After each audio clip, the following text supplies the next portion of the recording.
reasons that utterly escape everyone involved, you're listening to a bipolar, a schizophrenic, and a podcast. Here are your hosts, Gabe Howard and Michelle Hammer. Welcome to a bipolar, a schizophrenic, and a podcast. I'm Michelle Hammer. I have schizophrenia. Hey, my name is Gabe. I have bipolar disorder. And what are we going to talk about today?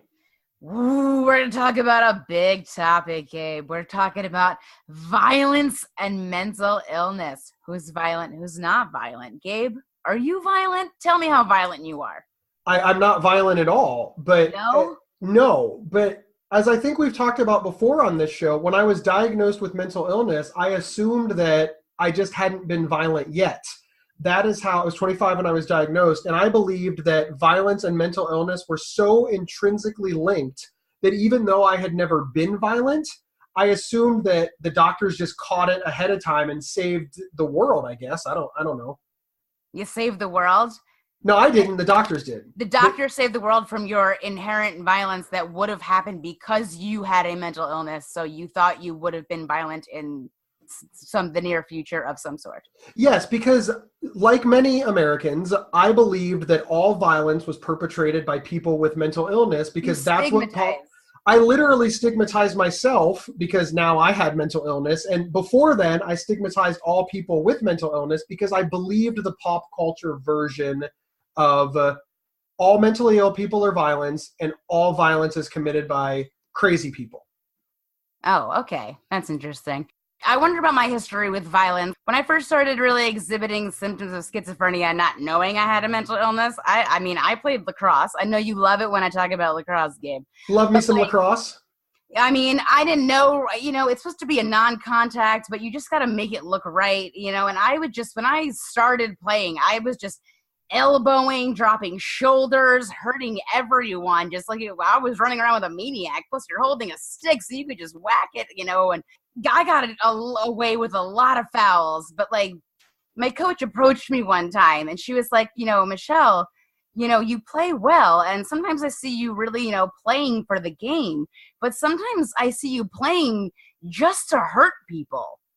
And I was like, oh, okay. And I thought about it. I'm like, well, that's because I'm really angry a lot of the time, and I want to win, and I don't want people to beat me. But like I was using it as my pent up aggression. So therapeutic to play sports. Sports took out my anger. That's what I thought I was supposed to be doing. You just you play as hard as you can. But really, I think I was using lacrosse to just really explode. This is really an interesting point that you bring up because for most Americans, we haven't defined violence. And you're thinking to yourself, what do you mean we haven't defined violence? We know it when we see it, but think about it. We consider a school shooting with dead children and you elbowed some people in a lacrosse game as both examples of violence. Now, when we put those side by side, we can really see there's a world of difference between the two. That's true. Being fair, you have a schizophrenia diagnosis. Do you believe that the reason that you were elbowing people and running around in that sport being, quote, violent was because you were a schizophrenic? Or is that just your personality? Or are you just very competitive? Do you honestly believe that this is an example of proof that all mentally ill people are violent because you were so aggressive in a sport? It's not proof that all mentally ill people are aggressive. It was proof that, in ninth grade, I was dealing with a lot of inner pain, just inner turmoil, inner depression. And, something I was always good at was sports. So it's like, I was doing bad in school, but I could play a game that I just learned how to play. And I was just so angry at myself, at my life. I was so depressed, and I just used it as an outlet at the time. And I'm not saying it was really because of schizophrenia or anything. It was just my life of being so sad, so angry, so anything, finally being good at something. I was going to try as hard as I possibly could to be the best player I can play. And I was just going to elbow people. I was going to hurt people to be the best at what I wanted to be. But, maybe over the top on a few occasions, I was throwing elbows when I shouldn't. But I was like, if you're going to set a pick on me, I'm going to elbow you. I love how you say set a pick like I have any idea what you just said. That's fantastic. You don't know what a pick is? You don't watch basketball or anything? A pick, like that thing that coal miners use? Okay, we need to move on. But now let me ask you this. Did anybody ever elbow you? Not the way I elbowed them. Were you ever fouled in the game of lacrosse? Yes. Now, were those people violent? I mean, in college, one girl just completely mowed me down. Did she have schizophrenia? No. Okay, so... Yeah, one girl mowed me. I've got in fights. People hit me in the shoulder, hit me with their stick, I realize that but I could say those three things I just mentioned were provoked by me, I would say, actually. That's fair. You sound like a very aggressive player, and maybe you did go too far. In fact, we'll just own it. Michelle, you're an aggressive lacrosse player who went too far. But honestly, do you believe this rises to the level of what we should consider violence in society? I mean, for example... you know what? No, because I didn't kill anyone. I was playing a game to win, and I was doing anything I could to win. I'm not trying to, kill somebody. I'm trying to win. My goal was to win. My goal wasn't to kill people. Well, but was your goal to, seriously harm people? Were you trying to, take somebody's arm off? And... No. I just didn't want them to score. That's my thing. No scoring. And you behaved this way during the lacrosse game, but did you behave this way in your classes? Oh, not at all. Did you behave this way at home? No. Did you behave this way at the mall? No. Okay, so we clearly have an issue with how we're describing violence among mentally ill people. And the reason that I bring this up is because society has this problem a lot.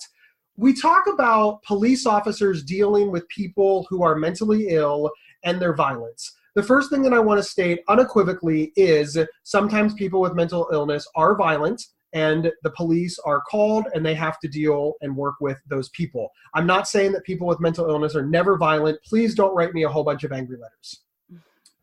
But 5%. No, not 5%, but some percent aren't. Not having a clear definition of violence allows this to play out. Somebody is hallucinating. They're hearing voices in their head. They think that bugs are crawling all over their body. And this is something, not a specific hallucination that you've had, but you've talked about hearing voices and having delusions and being out in public, right? And remember the story that you told about being in a Starbucks where you were kind of, laughing and being loud and jolly, and somebody looked at you and saw that as an example of you just being happy-go-lucky and having fun. Right. And we talked about how if you were yelling at yourself, swearing at yourself, or if your delusion was more negative and you happen to be say a 300-pound man, how somebody could see that as very scary and very threatening. Absolutely. And maybe that police officer who was called to deal with that scary man would then hover over that person and yell at them and tell them to stop it, therefore scaring the person who was already out of their mind. Right. And then that person would get up and run because they were frightened, and while running would push the police officer. Now, we all as a society agree that somebody who shoves a police officer is violent, because you can't go around shoving police officers. But in that person's defense, they weren't trying to hurt anybody. They were delusional. They were hallucinating. They didn't understand what was going on, and they thought they were in imminent danger, and they ran. Right. Or are they violent and they attacked a police officer? And how do we decide which is which? Yeah. Yeah, see the problem. Want to learn more about mental health, mental illness, and psychology, but not be bored? The Psych Central Show is an award-winning podcast that speaks candidly with experts in these fields to break down complex topics into easily understood nuggets of useful information.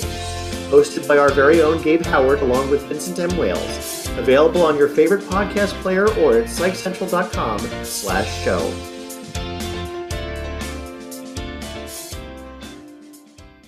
Now, let's talk about bigger things. Let's talk about the President of the United States saying that all mentally ill people are responsible for all violence and that he can predict it. Good segue, Gabe. I'm known for my segues. Yeah, well, the president actually has a carry license for New York City. It's really hard to get a carry license in New York City, but he actually has one. I watched an interview where he says that he can predict, really, who's going to be the next shooter, and he said, if somebody's a loner, he said he can predict if someone's going to be the next shooter. So if he's so good at predicting, I'm just wondering why there's been so many so far this year, because he can predict it so easily. But, well, in fairness, he can't interview everybody. So maybe he could teach the FBI how to predict. Listen, this is nonsense. We're not trying to make the show political. I don't care who you voted for. The statement that people can predict violence is nonsense. Violence is unpredictable by nature. The only indicator of future violence is past violence. People wish and they would feel safer if we could predict violence, but we can't. Okay. If you're using mental illness being insane as an excuse in court, it rarely ever goes through. But the whole reason is if you're marked as pleading insanity, you have to be completely unaware of what you did in that moment for you to plead insanity and for you to win in that thing. You can't understand the difference between right and wrong at any point. Exactly. So a mass shooter is completely aware of what they are doing in that moment and therefore cannot plead insanity. They're not insane in that moment. They know what they're doing. So therefore, if you can't plead insanity, you can't blame it on mental health. Therefore, mass shootings are not because of mental health issues. Well, there's an interesting thing that you brought up there. First off, every defense attorney in the country that hears this show is going to write us a letter and say that's completely not true. I have no idea why it's not true. I guarantee a defense attorney is going to be like, oh no, oh hell no, oh hell no. That bipolar and a schizophrenic lady on that show, nuts, completely nuts. Any crazy thing I ever did happened in the moment. I never preempted any crazy thing I ever did. Anything that ever got me sent to the hospital was done in the moment. I never planned anything for days. That is an excellent point. So what you've said is that you have done all of these things in the moment without being able to think, and that none of them, literally none of them, have been mass violence against people. So it is fair to say that at least one schizophrenic, even though hallucinating, delusional, and very, very sick, didn't choose violence. Yes. Now, that's not to say that somebody might not, and that is very scary. It is very scary to think that somebody that does not have control of their faculties would choose violence. And it does happen. All we're trying to say is that that person is unique. And that it is not fair to say that because they share a medical diagnosis with somebody else, that person is also guilty. And this is the thing that mental health advocates all over the country respond to. The idea that because one schizophrenic shot up a school, all schizophrenics are suspect. The idea that because one person with a mental illness did something wrong, all people with mental illness will follow in their footsteps. There are 45 million adults that have a mental health diagnosis, and only 11 million adults are actually severely mentally ill. Okay, so out of that 11 million adults that are severely mentally ill, have we had 11 million mass shootings this year? No. Okay, so clearly, just using math, we can't blame all violence on 11 million people. Less than 5% of violent crimes are committed by mentally ill people. Wait, then who commits the other 95%? It must be all the sane people. Now, okay, hang on. What do you say to people who say, this? I love this phrase. Well, but you'd have to be crazy to do that. I mean, how do you get around that? If somebody says that violence is an indicator of mental illness and therefore that person was violent, therefore they are mentally ill, what do you say to that? I mean, are all soldiers mentally ill? I mean, they have a propensity for violence. What about a police officer while doing their job has to discharge their weapon? That's a propensity for violence. What about all of the Nazis? Were they all mentally ill? I mean, wait, UFC fighters, boxers. I mean, they're just slugging people. So, again, I don't think that people are fully acknowledging that mental illness is a loss of faculties. Mental illness is not making a poor decision or even an evil one. Evil is not mental illness. Mental illness is mental illness. Evil is just not a symptom of mental illness. We do need to pause for a moment and acknowledge that sometimes people with mental illness do scary and unpredictable things because of their disorder. I watch Lock Up and I watch Snapped, and people just do evil things to either get rid of their wife or husband or to just rob a place. Wait. So are you saying that marriage equals violence? I mean, if a person who is in marriage kills their spouse, then all people in marriage are suspects. That's right. We should start saying things like all married people kill. All married people kill. All spouses kill. All spouses kill. Because spouses kill. You will end up on, if you get married, you will end up on Snapped. And we need to understand that saying that something is crazy or weird or uncommon is not the same as a diagnosable mental illness. I think that sometimes mental health advocates go too far. And they say that mental illness is never the cause of violence. And I want to be clear that you and I aren't saying that. We're not saying that.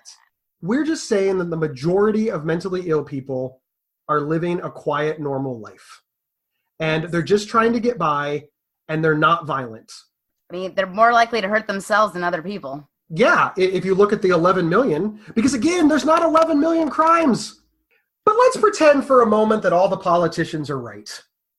Let's just say that the president and the senators and the NRA and all of the people who have blamed all the gun violence on people with mental illness are completely right. So are you imagining this? I'm imagining this. All violence, are you ready? Is done by mentally ill people. Done by mentally ill people. So that makes sense to why they're widening the mental illness safety net. Why they're completely funding systems of care. Why when you have a mental illness, it's so easy to see a doctor and get shelter and care. I mean... That's not true. Wait, it's not? You're telling me that they've figured out that all violence is done by people with untreated mental illness, but they're also making it difficult for those people to get treatment? And they're making it easier for them to get guns. Wait a minute. Wait, how do you mean they're making it easier for them to get guns? Because the president undid the last president's bill to make it harder or something. So you're telling me that President Trump rolled back Obama-era restrictions on gun control for people with diagnosable mental illnesses? It's scarier if I own a gun because I'm schizo or because I just have no aim. What's scarier? Both.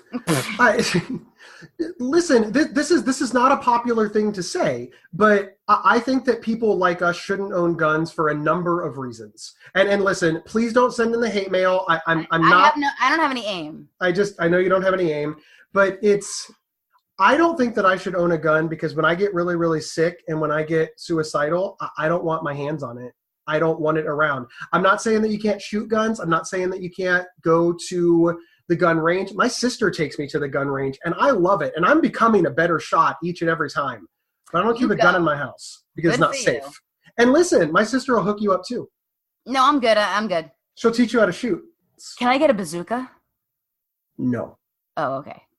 But let's circle back to if people with mental illness are responsible for all the violence, why are there all of these barriers to care?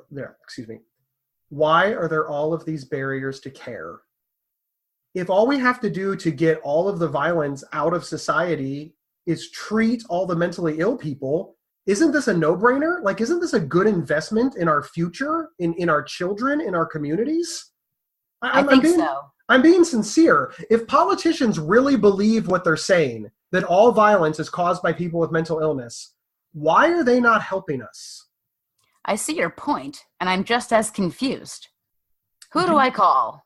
Do you think that maybe politicians are scapegoating people with mental illness? It's kind of seeming light, don't you think? But would we agree not to point that out if they would, make a sustainable mental health safety net and help all the people with, major depression, bipolar, schizophrenia, psychosis lead better lives? Would we agree to look the other way on being scapegoated if they just gave us all the resources that we needed to live well? That would be, yeah, I think so. I think that'd be a good trade to make, right? Yeah. You got to wonder how a couple of crazy people with a podcast figured this out, but all of these rich people in Washington can't seem to get it together. Well, because they can predict violence, Oh, I forgot they can predict violence. Yeah, Why do you think, let's move past politicians, past predicting violence, and past all that nonsense, and let's talk about this. Why does society believe, truly, when people say mentally ill people are responsible for all the violence, why is society so quick to believe this? Everybody looks for a scapegoat. Everybody looks for a reason why it happened. They need somebody to blame. They need somebody to help them heal from what's happened.